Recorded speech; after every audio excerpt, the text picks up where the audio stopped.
మార్చి పేరు మార్చి అంచనాలు మార్చి అవినీతికి పాల్పడి అక్రమాలకు పునాదులు వేసి నిర్మించిన కాళేశ్వరం ప్రాజెక్టు ఈరోజు కూలిపోయింది. స్పష్టంగా కమిషన్ ఇందులో ఈ వివరాలన్నిటినీ పొందుపరిచింది.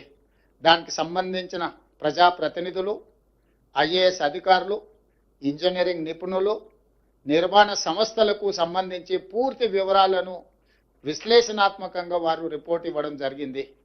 ఈ నివేదికను ఈరోజు మంత్రివర్గంలో ఆమోదించడమే కాకుండా రాబోయే రోజుల్లో శాసనసభలో ప్రవేశపెట్టి అన్ని రాజకీయ పక్షాలకు వారి అభిప్రాయాన్ని చెప్పే అవకాశం కల్పించి, including leader of opposition the chief minister Chandrasekhara Rao గారు, ఆనాటి సాగునీటి పారుదల మంత్రులు, ఇతర మంత్రులందరూ కూడా ఆనాటి మంత్రివర్గంలో ఉన్న వాళ్ళందరూ కూడా వాళ్ళ అభిప్రాయాలు చెప్పడమే కాకుండా చట్టసభలలో, శాసనసభలో కావచ్చు, శాసన మండలిలో కావచ్చు, ప్రజాప్రతినిధులు స్పష్టంగా ఈ నివేదిక పట్ల ఒక అవగాహన తెచ్చుకోవడమే కాకుండా వాళ్ళ అభిప్రాయాలను స్వేచ్ఛగా చెప్పడానికి అవకాశం కల్పించాలని ఈరోజు మంత్రివర్గ సమావేశంలో మేము నిర్ణయం తీసుకున్నాం.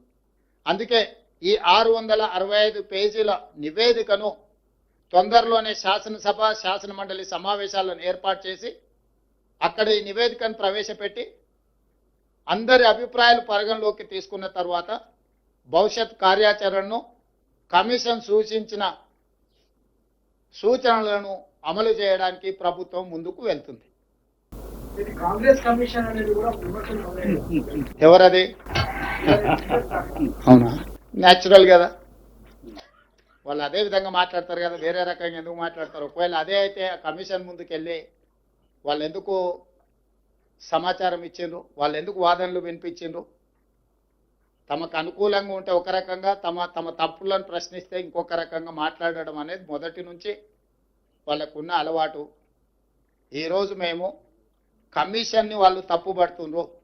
ఇంతకుముందు బట్టి విక్రమార్క గారు స్పష్టంగా చెప్పారు, ఇది ఒక రాజకీయ పార్టీ నివేదికను, రాష్ట్ర ప్రభుత్వ నివేదిక కాదు, independent judicial enquiry report headed by Pinaki Chandra Ghosh, imminent personality.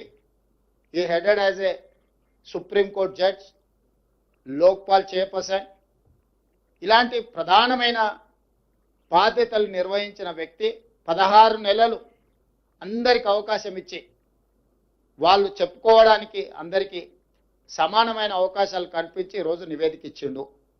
కాబట్టి ఆ నివేదిక మీద ఇంకా ఎవరు ఏ రకంగా మాట్లాడతారు, ఏ రకంగా విశ్లేషణ ఇస్తారు అనేది వాళ్ళ విజ్ఞతకే నేను వదిలేస్తున్నా.